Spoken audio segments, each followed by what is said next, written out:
IELTS Chill Zone. Spoken in English.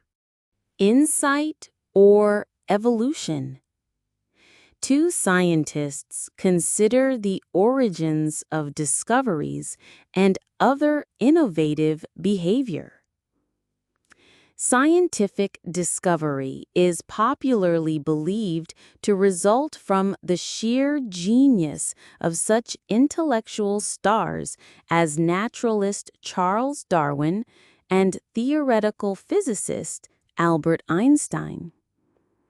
Our view of such unique contributions to science often disregards the person's prior experience and the efforts of their lesser-known predecessors.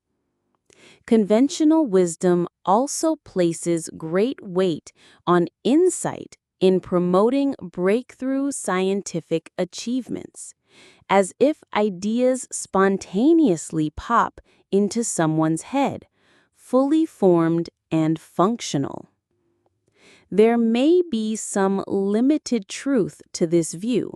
However, we believe that it largely misrepresents the real nature of scientific discovery, as well as that of creativity and innovation in many other realms of human endeavor. Setting aside such greats as Darwin and Einstein, whose monumental contributions are duly celebrated, we suggest that innovation is more a process of trial and error, where 2 steps forward may sometimes come with 1 step back, as well as 1 or more steps to the right or left. This evolutionary view of human innovation undermines the notion of creative genius and recognizes the cumulative nature of scientific progress.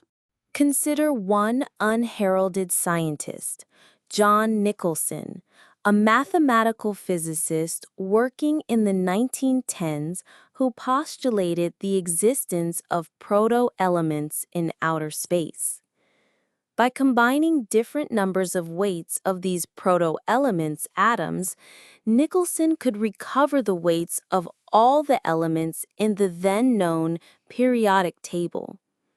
These successes are all the more noteworthy given the fact that Nicholson was wrong about the presence of proto-elements. They do not actually exist. Yet, amid his often fanciful theories and wild speculations, Nicholson also proposed a novel theory about the structure of atoms. Niels Bohr, the Nobel Prize-winning father of modern atomic theory, jumped off from this interesting idea to conceive his now famous model of the atom. What are we to make of this story? One might simply conclude that science is a collective and cumulative enterprise. That may be true, but there may be a deeper insight to be gleaned. We propose that science is constantly evolving, much as species of animals do. In biological systems, organisms may display new characteristics that result from random genetic mutations.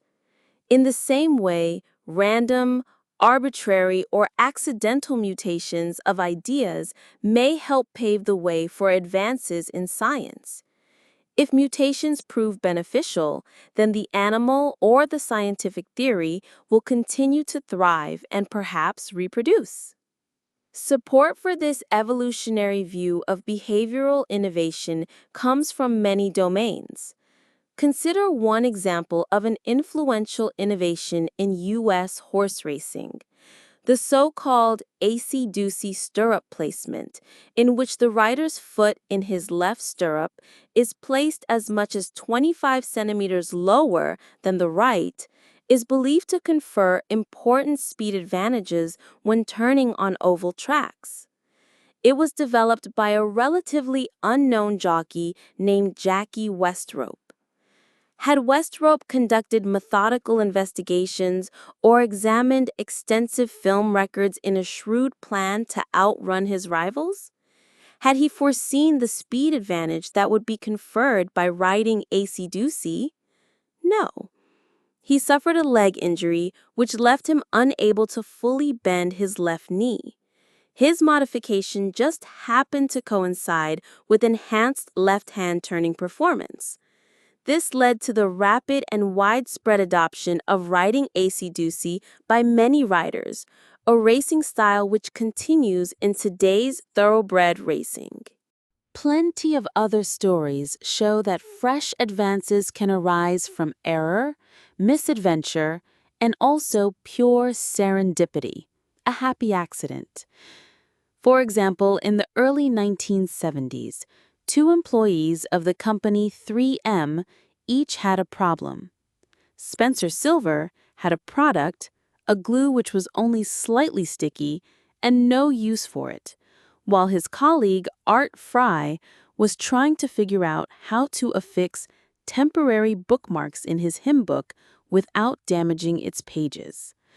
The solution to both these problems was the invention of the brilliantly simple yet phenomenally successful Post-it note. Such examples give lie to the claim that ingenious, designing minds are responsible for human creativity and invention. Far more banal and mechanical forces may be at work, forces that are fundamentally connected to the laws of science.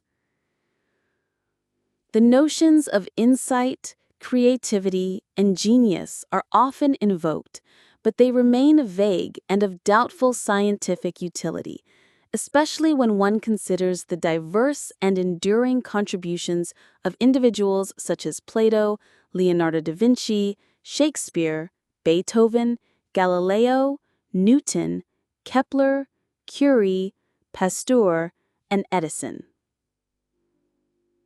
These notions merely label rather than explain the evolution of human innovations. We need another approach, and there is a promising candidate. The law of effect was advanced by psychologist Edward Thorndike in 1898, some 40 years after Charles Darwin published his groundbreaking work on biological evolution, On the Origin of Species. This simple law holds that organisms tend to repeat successful behaviors and to refrain from performing unsuccessful ones. Just like Darwin's law of natural selection, the law of effect involves an entirely mechanical process of variation and selection, without any end objective in sight. Of course, the origin of human innovation demands much further study. In particular, the provenance of the raw material on which the law of effect operates is not as clearly known as that of the genetic mutations on which the law of natural selection operates. The generation of novel ideas and behaviors may not be entirely random, but constrained by prior successes and failures of the current individual, such as Bohr, or of predecessors, such as Nicholson.